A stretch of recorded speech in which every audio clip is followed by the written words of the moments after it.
मित्रांनो, ज्येष्ठ नागरिक किंवा सिनियर सिटीजन हे वयानुसार दोन कॅटेगरीजमध्ये मोडतात. वय वर्ष 60 ते 80 दरम्यान असणारे सिनियर सिटीजन आणि 80 वर्ष किंवा त्याहून अधिक वय असणारे सुपर सिनियर सिटीजन्स. आज या दोन्ही कॅटेगरीनुसार आपण देशातील सिनियर सिटीजन्सला इन्कम टॅक्स अंतर्गत देण्यात येणाऱ्या 7 अत्यंत महत्त्वपूर्ण सूट कोणत्या ते जाणून घेणार आहोत, ज्या बहुतेक तुम्हाला माहिती नसाव्यात. त्यामुळे व्हिडिओ शेवटपर्यंत अवश्य बघा. चॅनलवर नवीन असाल तर लगेच सबस्क्राईब करून बेल आयकन प्रेस करा व ऑल नोटिफिकेशन सिलेक्ट करा, कारण असेच महत्त्वपूर्ण व्हिडिओज इथे उपलब्ध होत असतात. नमस्कार मित्रांनो, माहिती मीडियममध्ये स्वागत. सगळ्यात मोठा आणि पहिला फायदा मिळतो इन्कम टॅक्स स्लॅबमध्ये. मित्रांनो, हे तर सर्वांना माहिती आहेच की सामान्य नागरिक जे सिनियर सिटीजन नाहीत त्यांना इन्कम टॅक्समध्ये 2,50,000पर्यंतच्या उत्पन्नावर सूट असते. पण सिनियर सिटीजन नागरिकांना 3 लाखापर्यंतच्या उत्पन्नावर ही सूट दिली जाते. म्हणजे आर्थिक वर्षात सिनियर सिटीजन्सला 3 लाखांपर्यंतचे उत्पन्न हे टॅक्स फ्री असेल. परंतु एखाद्या आर्थिक वर्षात उत्पन्न 3 लाख ते 5 लाख दरम्यान असेल तर 3 लाखांवरील रकमेवर 5% इन्कम टॅक्स लागू होतो. याच प्रकारे सुपर सिनियर सिटीजन्स म्हणजे 80 वर्ष व त्याहून अधिक वयोगटातील नागरिकांना वार्षिक 5 लाखांच्या उत्पन्नापर्यंत कुठलाही टॅक्स द्यावा लागत नाही. 5 लाखांपर्यंतचे उत्पन्न हे टॅक्स फ्री असते, परंतु 5 लाखांवरील अमाऊंटवर त्यांना 20% इन्कम टॅक्स भरावा लागू शकतो.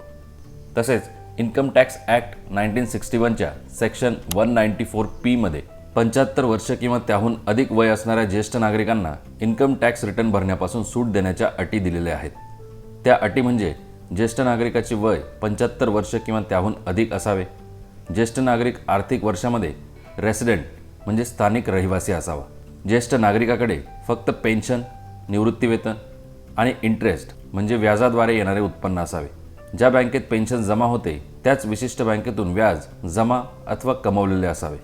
तरच कलम 194P अंतर्गत ज्येष्ठ नागरिकाला IT रिटर्न भरण्यापासून सूट मिळते. यानंतर दुसरा फायदा आहे रिव्हर्स मॉर्गेज स्कीममध्ये. मित्रांनो, ज्येष्ठ नागरिकांसाठीची ही एक अत्यंत उपयुक्त स्कीम आहे, ज्याबद्दल बहुतेक नागरिकांना माहिती नाही. ज्यावेळी आपण होम लोन घेतो त्यावेळी दर महिना घराचे ठरलेले हप्ते फेडत असतो आणि लोन पूर्णपणे रीपे होईपर्यंत ते घर बँकेजवळ मॉर्गेज म्हणजे गहाण असते.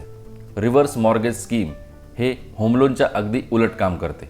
रिव्हर्स मॉर्गेजसाठी घरमालकाने कोणतेही कर्ज भरण्याची आवश्यकता नसते. मित्रांनो, या स्कीममध्ये घराचे कागदपत्र देऊन सिनियर सिटीजन बँकेकडे घर रिव्हर्स मॉर्गेज म्हणून ठेवतो, ज्यामुळे बँक त्यांना आयुष्यभर दर महिना एक फिक्स रक्कम देते. घराच्या किमतीची रक्कम ही तुम्ही एकरकमी किंवा क्रेडिट लाईनच्या स्वरूपात देखील घेऊ शकता.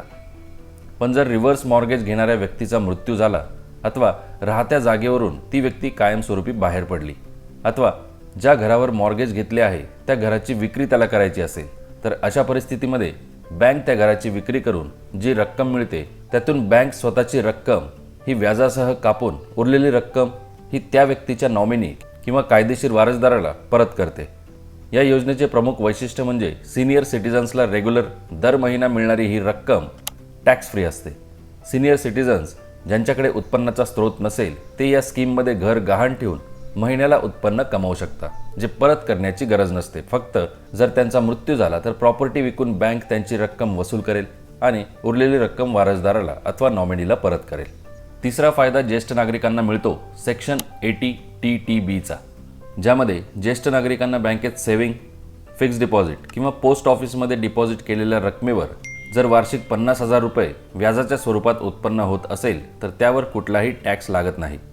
मित्रांनो, सेक्शन 80TTB 2018च्या बजेट दरम्यान सादर करण्यात आला होता आणि 1 एप्रिल 2018 पासून तो लागू झालेला आहे. याचे उदाहरण द्यायचे झाले तर समजा एका वर्षात जर तुम्हाला पोस्ट ऑफिस किंवा बँक मार्फत 1 लाख रुपये व्याज मिळाले तर या सेक्शननुसार फक्त 50,000 रुपये तुमच्या एकूण उत्पन्नामध्ये गृहीत धरले जाईल.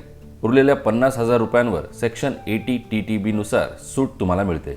तसेच तुम्ही ज्या टॅक्स ब्रॅकेटमध्ये येतात जसे 3 लाख किंवा 5 लाख त्यामध्ये व्याजाचे हे 50,000 रुपये मिळून जर उत्पन्न त्याच्या वर जात असेल तरच तुम्हाला टॅक्स लागू शकतो.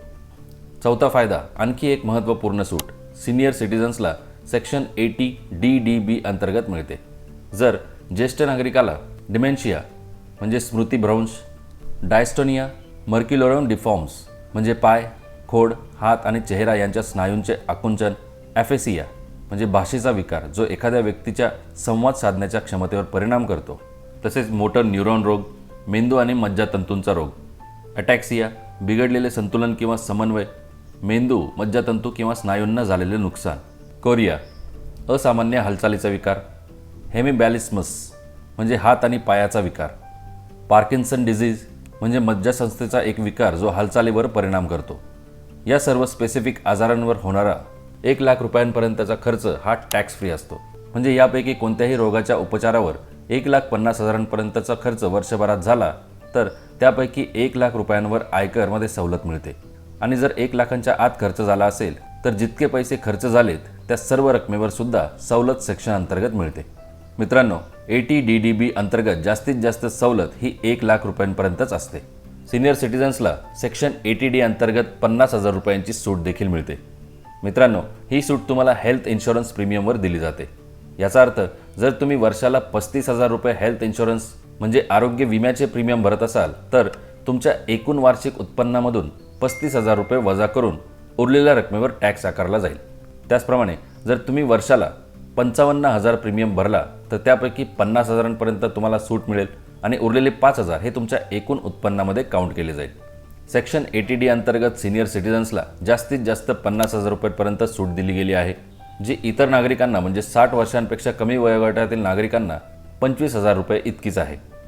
मित्रांनो, फक्त प्रीमियमच नाही तर गंभीर आजार झाल्यास त्यावरील उपचारांसाठी होणारा 50,000 रुपयांपर्यंतचा खर्चसुद्धा सेक्शन ATD अंतर्गत सिनियर सिटीजन्ससाठी कव्हर केला जातो. यानंतर 6वा फायदा आहे no TDS, tax deducted at source up to ₹50,000. म्हणजे सेक्शन 194A अंतर्गत पोस्ट ऑफिस, बँक किंवा कोऑपरेटिव्ह बँकमार्फत सिनियर सिटीजन्सला व्याजाच्या स्वरूपात 50,000 रुपयांपर्यंतचे उत्पन्न होत असेल तर त्यावर कुठलाही टॅक्स कापला जात नाही. मित्रांनो, सामान्य नागरिकांसाठी हे लिमिट 10,000चे आहे. म्हणजे जर एखाद्या आर्थिक वर्षामध्ये त्यांना 10,000च्या वरती व्याजाचे उत्पन्न होणार असेल तर 10,000ची रक्कम वगळता वरच्या रकमेवर टॅक्स आकारला जातो. परंतु सिनियर सिटीजन्सला यामध्ये 50,000पर्यंतच्या रकमेवर सूट देण्यात आली आहे.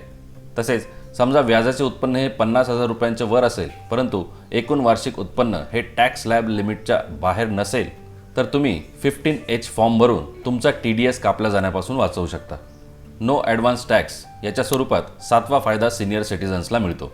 मित्रांनो, सिनियर सिटीजन्स ज्यांना फक्त पेन्शन किंवा FD अथवा स्कीममार्फत महिन्याला रेग्युलर इन्कम होत असेल आणि होणाऱ्या इन्कम किंवा उत्पन्नाची रक्कम कितीही असो त्यांना ॲडव्हान्स टॅक्स भरण्याची गरज नसते. इथे एक फरक लक्षात घ्या. जर झालेल्या उत्पन्नावर इन्कम टॅक्स लागू होत असेल तर तो तुम्हाला भरावा लागेल, पण ॲडव्हान्स टॅक्ससाठीचे नियम हे सिनियर सिटीजन्सला लागू होत नाही. तर मित्रांनो, सिनियर सिटीजन्स टॅक्स रिलीफ संदर्भातील ही माहिती उपयुक्त वाटली असेल तर व्हिडिओला लाईक करा आणि अशाच महत्त्वपूर्ण व माहितीपूर्ण व्हिडिओजसाठी चॅनलला जरूर सबस्क्राईब करा.